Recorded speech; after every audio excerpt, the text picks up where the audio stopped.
So hello everyone. So this is our lecture number 3, and in this lectures we're going to solve some numerical problems because solving problem is very important. Solving problem is very important as far as our exam is concerned, and because this is not a board exam, this is competitive exams, and here you need to know the concept as well as you need to be able to solve the problems based on the concept, right?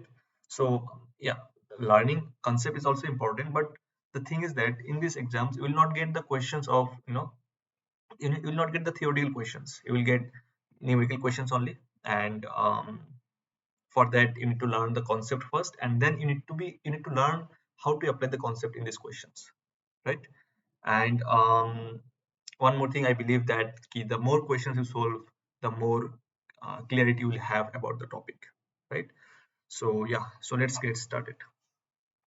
For question number 1, the question is, if x 0 to 1, then find the expression of this. इसमें देखिए कि क्या है cos, expression में क्या है cos, cos के अंदर क्या है cot इनवर्स x, फिर sin, sin के अंदर क्या है cot inverse x. So let me tell you very important thing here is that कि कहीं भी आपको ऐसा टर्म दिखे कि 10 ट्रिगोनोमेट्रिक रेशियो है, उसके अंदर कुछ इनवर्स फंक्शन है, ठीक है ना, उसके अंदर कुछ इनवर्स फंक्शन है. तो कहीं भी आपको इस तरह का एक्सप्रेशन दिखे क्वेश्चन में, तो आपको क्या करना है कि जो अंदर वाला इनवर्स फंक्शन है होगा, जो अंदर वाला इनवर्स फंक्शन है उसको कुछ मान लो, उसको कुछ मान लो, टेन इनवर्स एक्स या फिर सॉरी टी इनवर्स एक्स, इसको कुछ अल्फा, बीटा या फिर थीटा, कुछ भी मान लो, ठीक है. फिर आगे का आगे देखेंगे, ठीक है. सो देखिए इसमें क्या है कि कॉस है, कॉस के अंदर क्या है कॉट इनवर्स एक्स है, इसमें साइन है, साइन के अंदर क्या है कॉट इनवर्स एक्स है, दोनों में क्या है कॉट इनवर्स एक्स. अगर दोनों में अलग अलग होता तो क्या करते हैं हम लोग, किसी को अल्फा मान लेते, किसी को बीटा मान लेते, ठीक है. लेकिन इसमें क्या है कॉट इनवर्स एक्स दोनों में सेम है, तो क्या करते हैं cos inverse cot inverse x को कुछ मान लेते हैं, ठीक है ना. तो क्या करते हैं कॉट इनवर्स एक्स को कुछ मान लेते हैं. तो देखिए cot inverse x, let's say cot inverse x, cot inverse x equal to let's say theta, ठीक है. तो अभी देखिए कॉट इनवर्स एक्स को अगर कॉट इनवर्स को अगर राइट साइड में भेज देंगे तो क्या होगा कॉट थीटा हो जाएगा. तो कॉट थीटा का वैल्यू कितना होगा, cot theta equal to x, ठीक है. तो tan theta equal to 1 by cot theta, that means 1 by x. तो tan theta equal to 1 by x आ गया, ठीक है.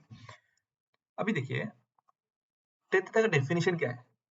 अगर if we consider a right angle triangle, if we consider right angle triangle and let's say the angle is theta, let's say the angle is theta, this is 90 degree.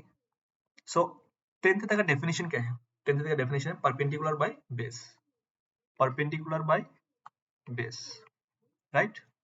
So here in this triangle it will be perpendicular, that is 1, the base is x. Now as this is a right angle triangle, you can find the hypotenuse also by Pythagoras theorem, so it will be 1 plus x square, right? So now you know every length of every side, right? Now you can find like any angle in terms of theta from this triangle, right? So देखिए, तो अभी question को देख लेते हैं, तो अभी question को देख लेते हैं कि क्वेश्चन क्या था कि square root of 1 plus x square, question था square root of 1 plus x square, फिर x इंटू कॉस, फिर कॉट इनवर्स एक्स को क्या माना था हम लोगों ने, थीटा. कॉट इनवर्स एक्स को क्या माना था, थीटा माना था, तो कॉस थीटा हो जाएगा x cos theta plus sine, again cot inverse x को क्या माना था, थीटा माना था, तो sine theta then whole square minus 1 whole to the power half, ठीक है. This is the expression. अभी देखिए इस एक्सप्रेशन में क्या चाहिए, साइन थीटा का वैल्यू चाहिए और कॉस थीटा का वैल्यू चाहिए, और मैंने जो कहा कि इस ट्रायंगल की हेल्प से साइन थीटा और कॉस थीटा का वैल्यू इजीली आ जाएगा, ठीक है ना. तो देखिए साइन थीटा का वैल्यू कितना होगा, साइन थीटा का डेफिनेशन क्या होता है, perpendicular by hypotenuse. So sine theta will be 1 by square root of 1 plus x square, and cos theta का वैल्यू होगा बेस अपॉन हाइपोटेनस. तो बेस क्या है इसमें x, हाइपोटेनस क्या है 1 plus x square, right.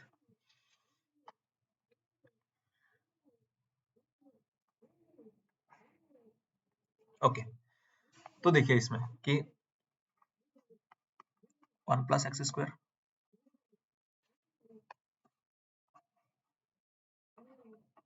X into cos theta का value कितना होगा, कॉस थीटा का वैल्यू इसमें पुट कर दीजिए एक्सप्रेशन में। तो cos theta equal to x by square root of 1 plus x square. Sine theta का वैल्यू कितना है 1 by 1 plus x square whole square minus 1 whole to the power half, है ना। तो देखिए इसमें 1 plus x square, denominator same दोनों में, तो एलसीएम ले लीजिए। तो 1 प्लस एक्स स्क्वायर और ऊपर कितना आएगा 1 प्लस एक्स स्क्वायर, है ना, इसका square minus 1 whole to the power half.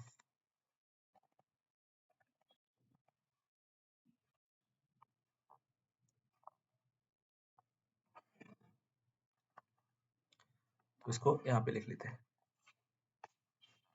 तो देखिए कितना आएगा कि square root of 1 plus x square, है ना। अभी देखिए ऊपर क्या है 1 प्लस एक्स स्क्वायर, नीचे क्या है square root of 1 plus x square. तो अगर इसको डिवाइड कर देंगे तो क्या हो जाएगा square root of 1 plus x square whole square minus 1 whole to the power half, right. Basically इसको अगर और सिंप्लीफाई करेंगे तो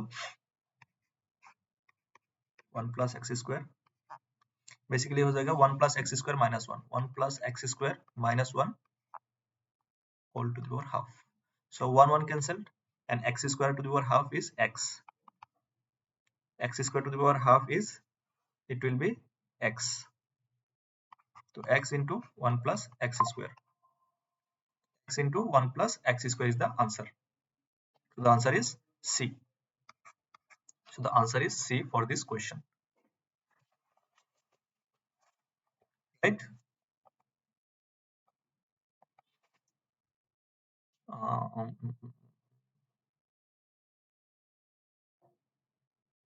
yeah. So answer is x into 1 plus x square.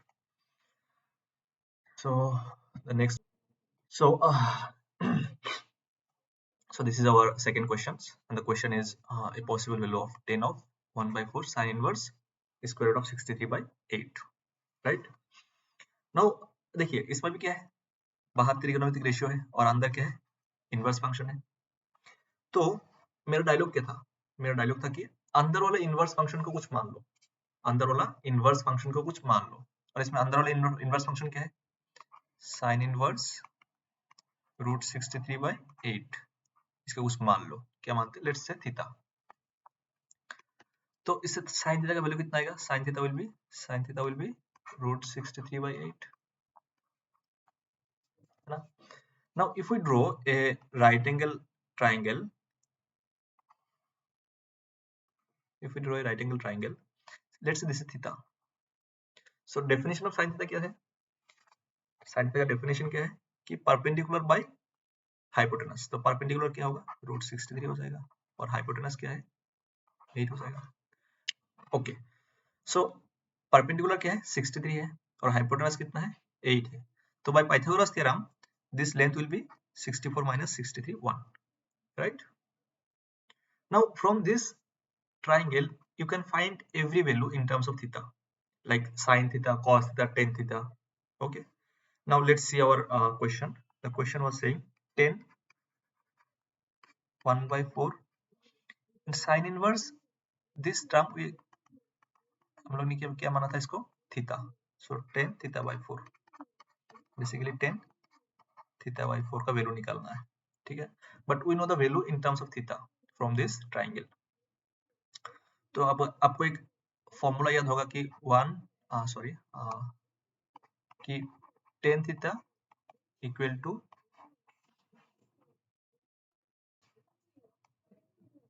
1 minus cos 2 theta by 1 plus cos 2 theta. tan theta equal to square root of 1 minus cos 2 theta by 1 plus cos 2 theta, right? अगर इसमें theta है तो इसमें अंदर क्या हो जाएगा 2 theta हो जाएगा, angle will get double, angle क्या हो जाएगा डबल हो जाएगा, ठीक है। तो tan थीटा बाई 4 का फॉर्मूला क्या होगा, फिर tan थीटा बाई 4 का फॉर्मूला क्या होगा कि square root of 1 minus cos, angle क्या होगा, दुगना हो जाएगा, तो cos theta by 4 into 2, so theta by 2,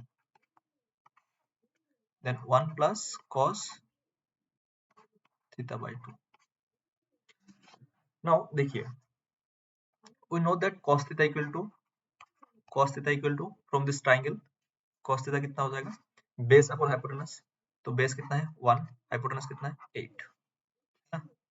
तो cos theta equal to 1 by 8, but we need the value of cos theta by 2, we need the value of cos theta by 2. तो देखिए cos theta और cos theta by 2 के एक relation है, और relation ऐसा है कि देखिए we know that 1 plus cos theta equal to 2 cos square theta by 2, ठीक है? तो इसमें if we put value of cos theta here, we will get the value of cos square theta by 2 easily, right? So 1 plus cos theta का value कितना है, 1 by 8 है, 2 cos square theta by 2, 2 cos square theta by 2. Let's say this is equation A. Okay, so now it will be 9 by 8, 2 cos square theta by 2.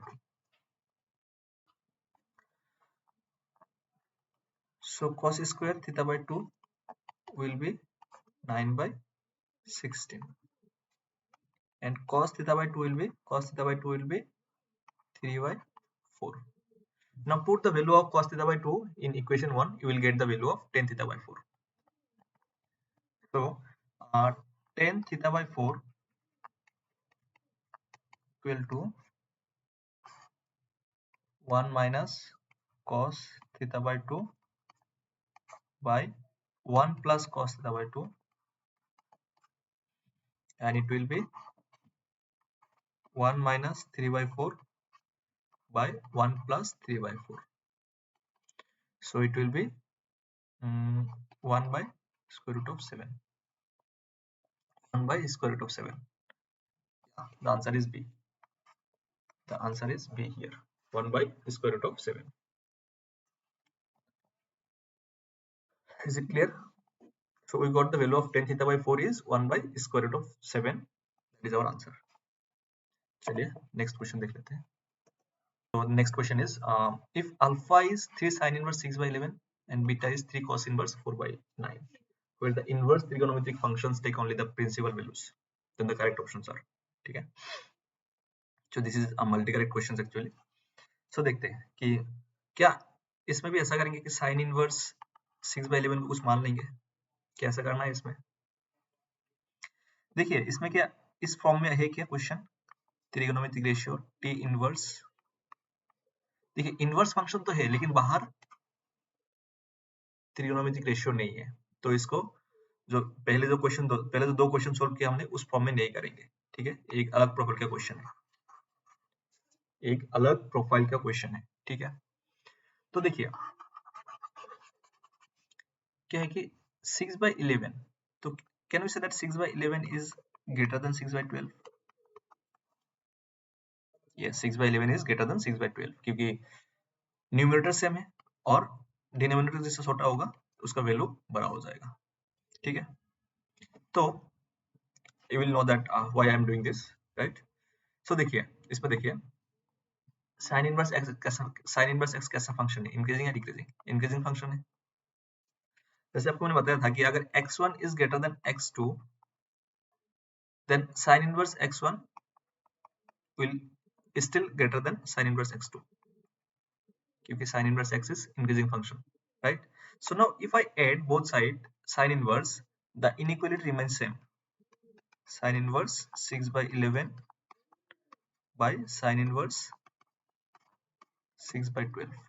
6 by 12 is nothing but half. 6 by 12 is nothing but half,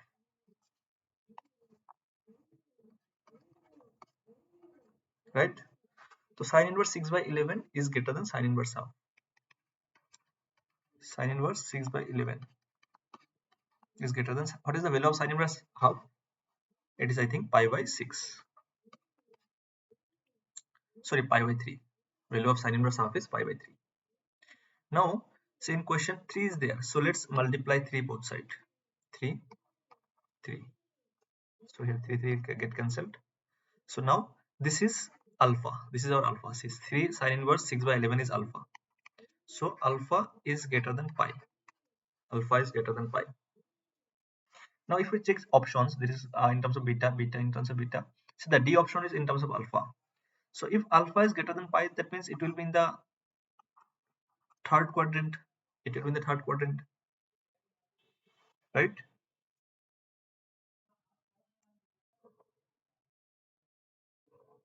Sorry, I have made a mistake here. I have made a mistake here. Sine inverse half का value कितना होता है? Sine inverse half का value कितना होता है? Pi by 6 होता है. Pi by 6.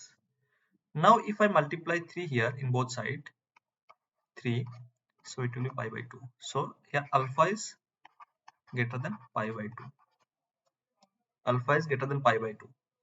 So if alpha is greater than pi by 2, it will be in the second quadrant. It will be in the second quadrant, right? And in second quadrant, cos alpha is less than 0. So this is option is correct. D option is correct. D option is correct. अभी देखते हैं कि beta के लिए देख लेते हैं क्या बोल रहा है कि beta equal to 3 cos inverse 4 by 9. Now how do you know 4 by 9 and 4 by 8, which one is bigger? 4 by 8 is larger than 4 by 9, right? Now if I add both sides cos inverse x, but cos inverse x is a decreasing function, so inequality get reversed here, right? Inequality get reversed. So cos inverse 4 by 9 is greater than cos inverse 4 by 8 means half, right? So say cos inverse 4 by 9 is greater than cos inverse half, and cos inverse half का value कितना होता है? Cos inverse 4 by 9 greater than cos inverse half का value कितना होता है? Cos inverse half का value होता है pi by 3, right? Now if we multiply both side with 3, let's multiply both side with 3. So now this is beta. अब ये क्या हो गया? बीटा हो गया, ठीक है? तो beta is greater than pi. Beta is greater than pi. तो देखिए if beta is greater than pi, तो बीटा कौन सी क्वाड्रेंट में होगी? बीटा होगी थर्ड क्वाड्रेंट में. और थर्ड क्वाड्रेंट में cos बीटा का वैल्यू कितना होता है? पॉजिटिव होता है. This is right. और sin बीटा का वैल्यू थर्ड क्वाड्रेंट में क्या होता है? नेगेटिव होता है. This is also right. हाँ, थर्ड क्वाड्रेंट में क्या होता है? थर्ड क्वाड्रेंट में सेकंड sin बीटा का वैल्यू, मतलब sin का वैल्यू कितना होता है? नेगेटिव होता है. तो option B is also correct. Now we get that alpha is greater than pi by 2 and beta is greater than pi. So alpha plus beta will be greater than pi plus pi by 2. That means 3 pi by 2. Then alpha plus beta का value कहाँ पे होगा? Fourth quadrant में होगा. Fourth quadrant में. और fourth quadrant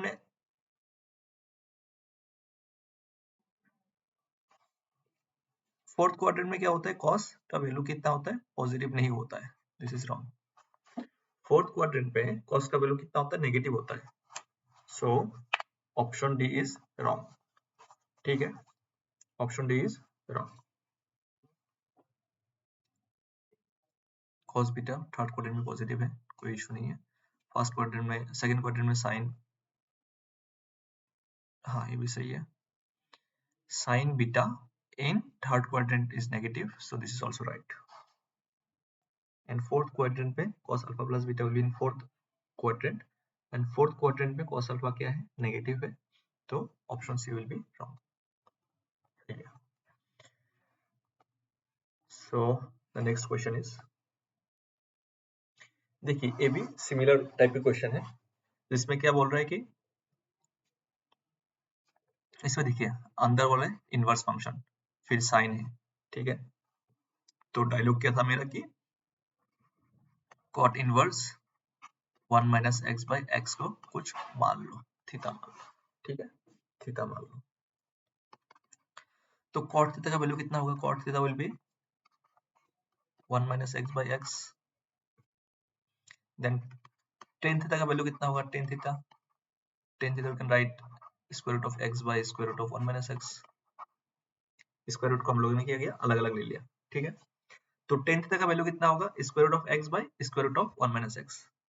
तो tan theta का डेफिनेशन क्या था, perpendicular by base. So let's draw a right angle triangle here.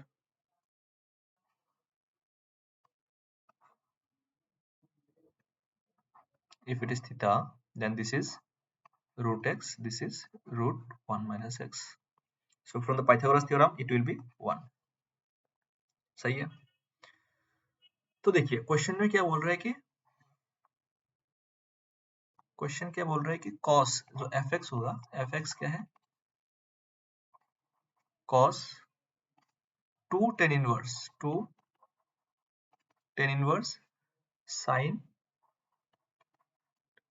sin का वैल्यू क्या माना था हम लोगों ने, मतलब जो अंदर वाले इनवर्स को क्या माना था हम लोगों ने, थीटा माना था, तो sin थीटा हो गया।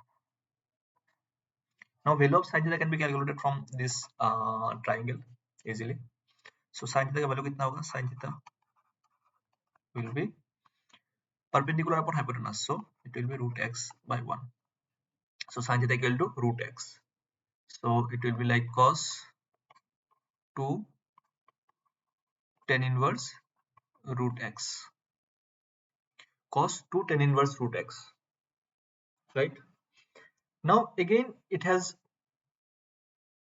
now we can see कि इसमें कैसा फॉर्मेशन हुआ कि cos है बाहर और अंदर क्या है, इनवर्स फंक्शन है ना। फिर से वही कॉन्सेप्ट लगा सकते हैं कि अंदर वाला इनवर्स फंक्शन को कुछ मान लेते हैं, क्योंकि हम लोग एक बार थीटा मान लिया तो इस बार कुछ और मानेंगे। तो देखिए let tan inverse root x equal to alpha, let tan inverse x equal to root alpha, tan inverse root x equal to alpha. So what will be the value of tan alpha, tan alpha will be root x. Now let's see here, okay. Let's draw a right angle triangle.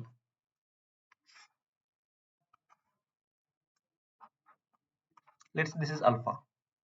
If it is alpha, then perpendicular will be root x, hypotenuse sorry base will be 1, so hypotenuse will be root 1 plus x, है ना, hypotenuse will be root 1 plus x. Now what is the fx, fx is cos, now fx is cos 2 into tan inverse x को क्या माना था हम लोगों ने, alpha माना था, tan inverse x को क्या माना था, alpha, so alpha will be, so alpha 2 cos 2 alpha, it will be cos 2 alpha.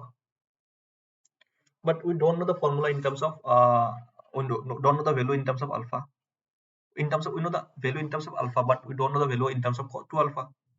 तो cos 2 alpha को क्या करिए, अल्फा के टर्म्स में कन्वर्ट करिए, ठीक है। cos 2 alpha will be 2 cos square alpha minus 1, ठीक है। तो cos alpha का वैल्यू कितना आएगा, ऐसे cos alpha का वैल्यू आएगा आपका 2 into cos alpha का वैल्यू है क्या, base upon hypotenuse, that means 1 by 1 plus x minus 1, right? So fx equal to 1 plus x, 2 minus 1 minus x, so 1 minus x, right? So fx is 1 minus x by 1 plus x. Now see the options.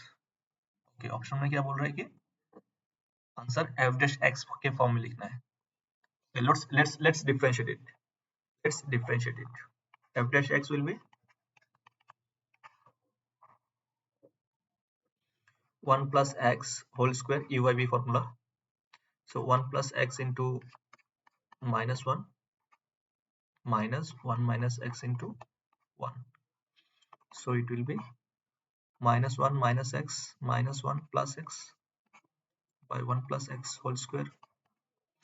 So minus x plus x, it will be minus 2 by 1 plus x whole square. Now, okay. Now if I see, if I write 1 minus x is 1 minus x whole square, 1 minus x whole square f dash x, then it will be minus 2 into 1 by 1 plus x square into 1 minus x square. Both side I have multiplied by 1 minus x whole square. Now see, now this term is nothing but our fx whole square. This term is nothing but our fx whole square. So we can write like this, 1 minus x whole square f of x equal to minus 2 into f of x whole square. So after simplification it will be plus 2 into f of x whole square plus 0. So options देख लेते हैं. 1 minus x square. I think option C is correct. 2 into fx whole square. 1 minus x square fx. Okay. Option 3 is correct. Okay. So here option 3 is correct. Let's see the next question. Okay. The next question is find the domain of function cos inverse 1 plus x by x.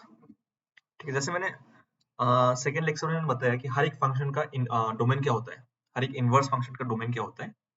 जैसे sine inverse x cos inverse x का domain कितना था, यार x should be -1 to 1. Then tan inverse x and cot inverse x का domain क्या है, x could be any real value. But sec inverse x cosec inverse x का domain क्या है, x should be either less than -1 और x should be greater than 1. अभी देखिए इसमें मैंने क्या किया, cos inverse sec inverse x, इसमें क्या है, हम लोग x की बात करते हैं कि x should be less than -1 और x should be greater than 1.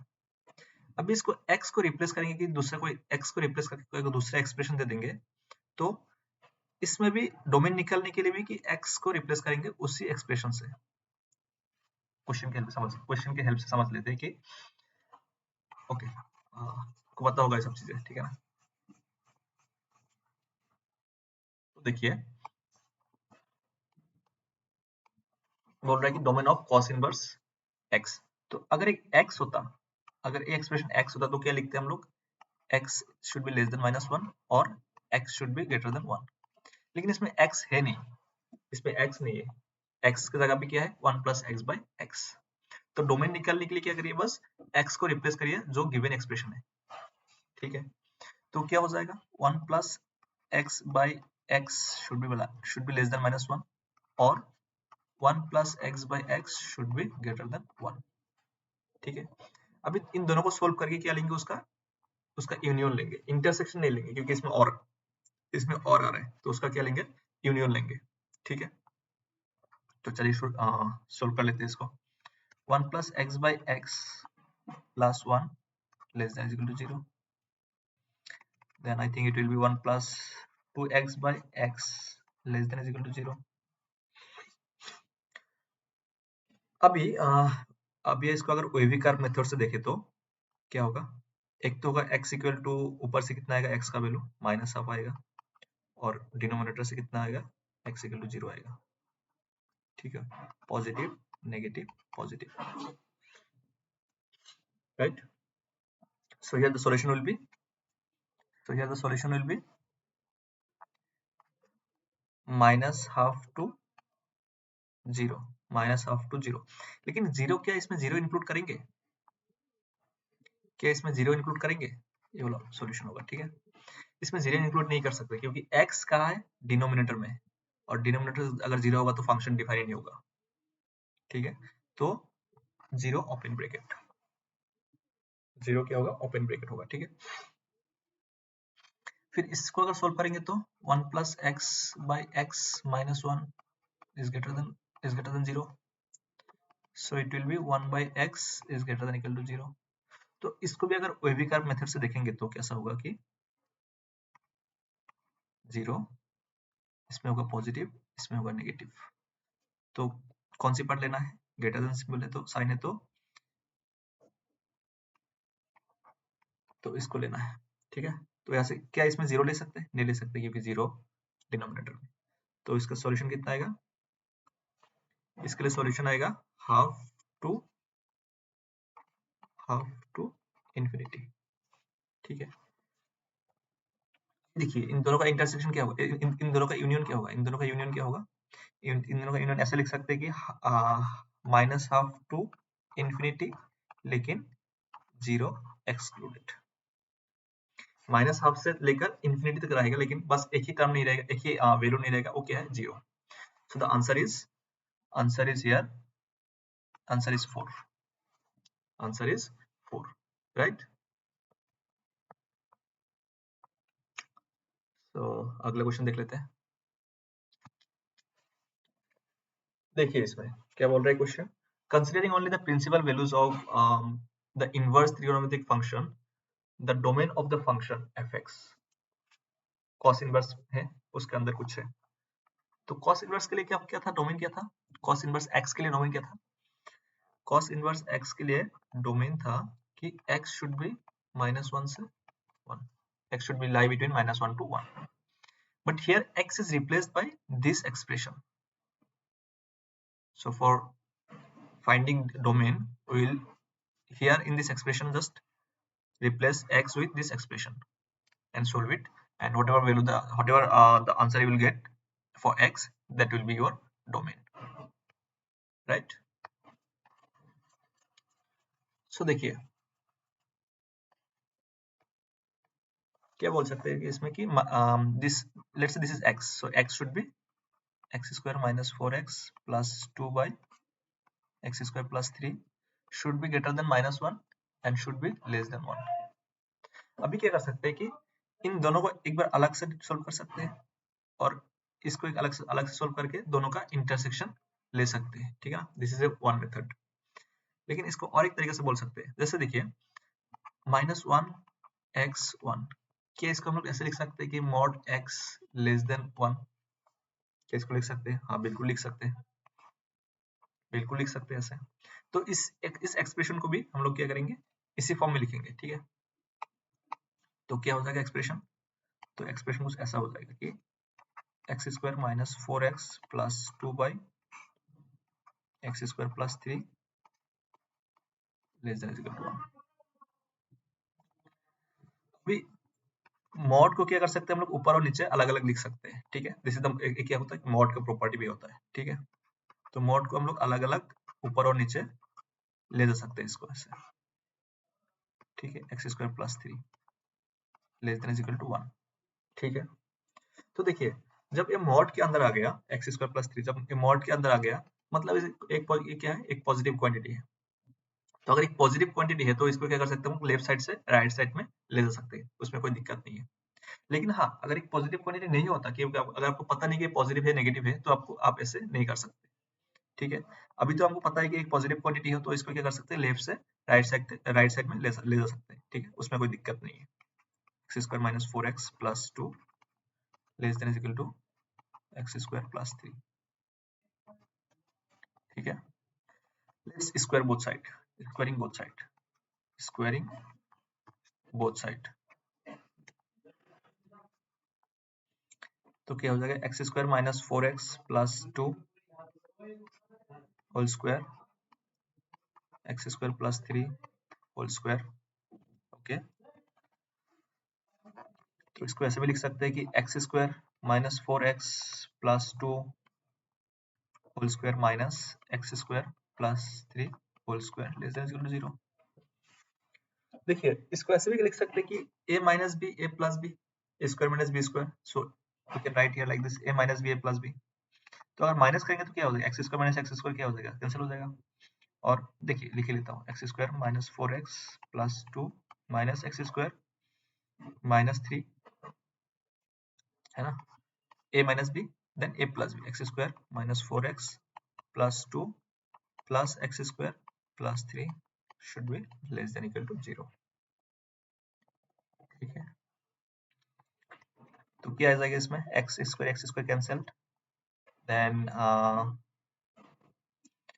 Minus 4x minus 1,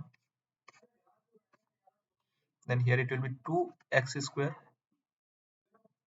minus 4x plus 5 less than is equal to 0, है ना। तो इसको माइनस से मल्टीप्लाई कर देते हैं बोथ साइड, कितना आ जाएगा 4x plus 1 2x² minus 4x plus 5 minus से मल्टीप्लाई किया तो इनइक्वालिटी क्या हो जाएगा, रिवर्स हो जाएगा। तो एक क्वाड्रेटिक इक्वेशन है, क्या इसका डी नेगेटिव तो नहीं है? अगर डी नेगेटिव होगा तो ये तो पॉजिटिव क्वांटिटी हो जाएगा, तब तो इसको कैंसिल ही कर सकते हैं इससे। ठीक है, तो डी कितना देख लेते हैं, डी कितना है 16 minus 4 into 2 into 5 b square minus 4ac. So yes, it is a negative quantity which is less than 0, which is less than 0. So इस टर्म को आप उड़ा दो, क्या क्योंकि ये पॉजिटिव क्वांटिटी है, ये टर्म कभी नेगेटिव हो ही नहीं सकता, तो इस टर्म को आप उड़ा दो। ठीक है ना, 4x plus 1 greater than equal to 0, तो x should be greater than equal to minus 1 by 4, x should be greater than equal to minus 1 by 4। ठीक है, x should be greater than equal to minus 1 by 4, so the answer should be minus 1 by 4 to infinity, minus 1 by 4 to infinity। ठीक है, so the x is minus x belongs minus 1 by 4 to infinity, so the answer is here a is the answer। okay, चलिए the next problem क्या है कि the number of real solution of tan inverse plus sin inverse equal to pi by 2।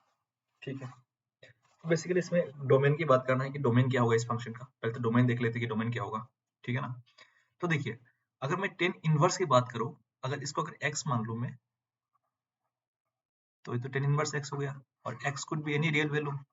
तो tan inverse के लिए तो इसके ऊपर कोई रेस्ट्रिक्शन नहीं लगेगा, क्योंकि टेन इनवर्स x का डोमेन क्या होता है कि r होता है। ठीक है, लेकिन देखिए अंदर क्या है, एक स्क्वायर रूट है, अंदर स्क्वायर रूट है, स्क्वायर रूट की वजह से एक रेस्ट्रिक्शन लगेगा इसमें। ठीक है ना, और स्क्वायर रूट की वजह से कैसा कैसा रेस्ट्रिक्शन लगता है, जैसे अगर एक स्क्वायर रूट है, स्क्वायर रूट x है, तो x should be always greater than equal to 0, x should be always greater than equal to 0। ठीक है, तो इस केस में क्या है, स्क्वायर रूट के अंदर x x into x plus 1 that should be greater than equal to 0। तो एक नंबर लाइन के हेल्प से समझ लेते हैं कि क्या क्या होगा, -1 0, तो it should be minus infinity to -1 and 0 to infinity। this is for tan inverse x only, right? तो साइन इनवर्स के लिए क्या होता है, साइन इनवर्स के लिए x मान लीजिए कि ये x है, तो साइन इनवर्स के लिए कंडीशन क्या है कि x शुड बी -1 to 1, तो -1 x² प्लस x प्लस 1 1। ठीक है, तो देखिए जैसे एक स्क्वायर रूट के अंदर है, तो क्या ये नेगेटिव हो सकता है, ये तो नेगेटिव हो ही नहीं सकता, तो ये तो -1 हो ही नहीं सकता, तो इसको ऐसे ऐसे लिख सकते हैं कि 0 से बड़ा x² प्लस x प्लस 1 1 से छोटा। ठीक है, अभी अगर क्या करेंगे, इन दोनों को सोल्व करेंगे और इन दोनों को सोल्व करेंगे, फिर उसका इंटरसेक्शन लेंगे। ठीक है ना, देखिए इससे एक तो एक्सप्रेशन ऐसा हो जाएगा कि x² plus x plus 1 square greater than equal to 0 and x² plus x plus 1 less than equal to 1। ठीक है, इसको अगर स्क्वायर कर देंगे x² plus x plus 1 greater than equal to 0, और इसको स्क्वायर करेंगे तो x² plus x plus 1 less than equal to 1, 1 get cancelled, so it will be x² plus x less than is equal to 0, so basically x into x plus 1 less than is equal to 0। from here see एक quadratic equation है, देख लो इसका d कितना होता है, d is 1 minus 4, this is -3, this is less than 0। so क्या होता है, d इसका लेस देन 0 है, तो d लेस देन 0 तो a तो हमेशा पॉजिटिव ही होगा, तो क्या ये हमेशा ट्रू होगा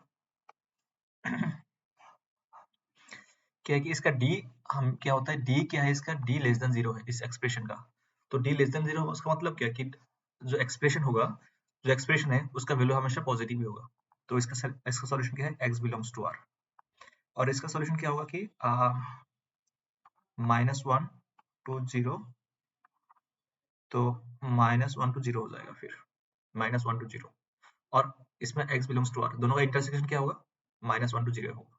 ठीक है, अभी देखिए केस इसको अगर मैं केस 1 मान लूं, इसको मान लेते हैं केस 1। केस 1 से क्या आया, x शुड बी, केस 1 से क्या आया, x should be minus infinity to minus 1 and 0 to infinity. और केस 2 से कितना आया, केस 2 से कितना आया, इसको अगर मैं केस 2 लिख दूं, केस 2 लिख दूं, केस 2 से आया है कितना, x should be minus 1 to 0। देखिए एक में आ रहा है कि केस 1 में ऐसा था कि minus 1 to 0, it should be minus infinity to minus 1 and 0 to infinity. और केस 2 में कितना हो रहा है, माइनस माइनस 1 से, केस 2 में कितना हो रहा है, माइनस 1 से 0। तो इसमें इंटरसेक्शन क्या क्या है, इंटरसेक्शन दो पॉइंट है, एक x इक्वल टू 0 माइनस 1 और x इक्वल टू 0। तो इसका जो डोमेन होगा x इक्वल टू 0 होगा एंड माइनस 1 होगा। तो क्या ये दोनों आंसर है, आंसर 2 होना चाहिए, आंसर 2 होना चाहिए फिर अभी, क्योंकि x का 2 वैल्यू आया, बोल रहा नंबर ऑफ रियल सॉल्यूशन के, आंसर 2 होना चाहिए। उसके लिए क्या करेंगे, जो भी x का वैल्यू आया उसको इस इक्वेशन को सेटिस्फाई करके देखेंगे, अगर सेटिस्फाई हो रहा है तो 2 आएगा, और अगर नहीं आ रहा है तो उसके हिसाब से होगा। ठीक है, देखिए देख लेते हैं कि x इक्वल टू 0 पे वैल्यू कितना आ रहा है, x इक्वल टू 0 पे वैल्यू कितना आ रहा है, तो tan इनवर्स कितना होगा, tan inverse 0 plus sin inverse कितना है, 1। tan इनवर्स 0 में 0 प्लस 1 मतलब पाई बाई 2, तो ये आ रहा है कितना,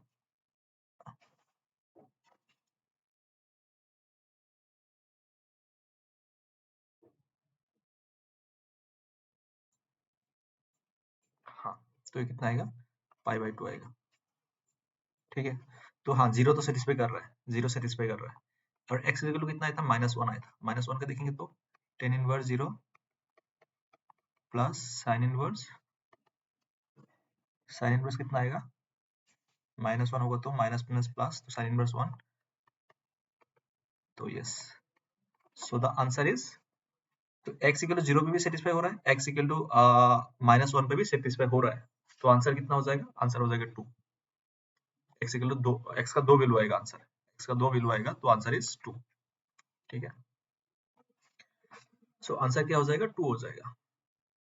ओके, सो नेक्स्ट क्वेश्चन देख लेते हैं। Domain of the function is a b, then the value of the, okay basically इस फंक्शन का डोमेन निकालना है। ठीक है ना, इस फंक्शन का डोमेन निकालना है, और डोमेन निकालने के लिए क्या देखते हैं हम लोग, इसमें क्या है कि स्क्वायर रूट है क्या, तो इसमें स्क्वायर रूट है, तो स्क्वायर रूट के अंदर जो भी होगा उसका वैल्यू कितना होना चाहिए, ग्रेटर देन 0 होना चाहिए, ग्रेटर देन इक्वल टू 0 होना चाहिए।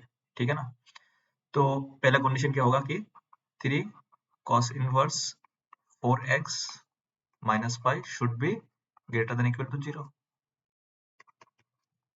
तो 3 cos inverse 4x should be greater than equal to pi, तो ऐसे लिख सकते हैं कि cos inverse 4x should be greater than equal to pi by 3।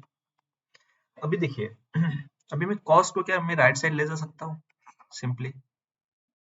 देखिए अगर cos इनवर्स x क्या होता, एक इंक्रीजिंग फंक्शन होता तब तो कोई दिक्कत नहीं था, ले जा सकते थे, इनइक्वालिटी क्या होता है सेम रहता, लेकिन क्या है cos इनवर्स x क्या है, एक डिक्रीजिंग फंक्शन है, तो जब cos इनवर्स x को लेफ्ट से राइट में ले जाएंगे उसको उल्टा करके, तो इसमें क्या होगा, इनइक्वालिटी रिवर्स हो जाएगा, इनइक्वालिटी क्या होगा, रिवर्स हो जाएगा, तो 4x less than equal to cos pi by 3 हो गया, cos पाई बाई 3,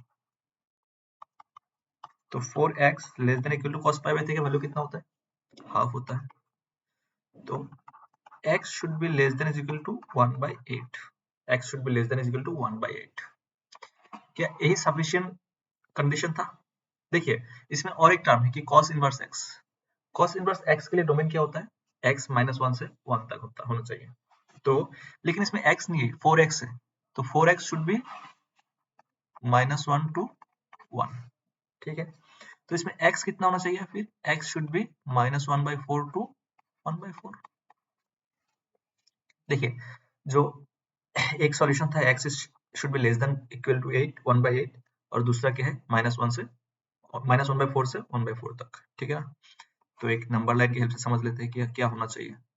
तो मान लेते हैं कि ये कितना है, माइनस 1 बाई 4 है, माइनस 1 बाई 4 है, ए कितना है 1 बाई 4 है, और 1 बाई 8 का ही ए भी आएगा बीच में आएगा। ठीक है ना, तो एक का सॉल्यूशन बोल रहा है कि x should be less than equal to -1/8। ठीक है, ऐसा होना चाहिए। और दूसरा क्या बोल रहा है कि x शुड बी -1/4 टू 1/4। तो इन दोनों का क्या लेना है, इंटरसेक्शन लेना है। इन दोनों का इंटरसेक्शन लेना है। तो इंटरसेक्शन में कौन सा पार्ट आ रहा है, -1/4 से कितना आ रहा है, 1/8 तक आ रहा है, दोनों का इंटरसेक्शन। ठीक है, इंटरसेक्शन में क्या आ रहा है कि -1/4 से 1/8 तक। तो x बिलोंग्स टू -1/4 टू 1/8। अभी देखिए, अकॉर्डिंग टू क्वेश्चन क्या होना चाहिए इसमें, कितना होना चाहिए, ये होना चाहिए -1/4, और b कितना होना चाहिए, b होना चाहिए 1/8। तो अकॉर्डिंग टू क्वेश्चन लेफ्ट में लिख लेते हैं, इधर लिख लेते हैं।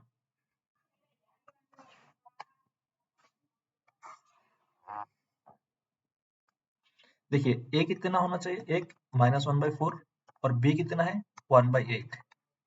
देन क्वेश्चन क्या बोल रहे हैं, 4a प्लस 6b का वैल्यू कितना होगा, 4a प्लस 6b का वैल्यू कितना होगा, 4a प्लस 64b। तो 4 a कितना होता है -1/4 प्लस 64 इंटू बी कितना है 1/8। तो कितना आएगा -1 प्लस 8। तो आंसर शुड बी 7। आंसर क्या होना चाहिए, 7। The answer is 7। I hope this is clear. Thank you.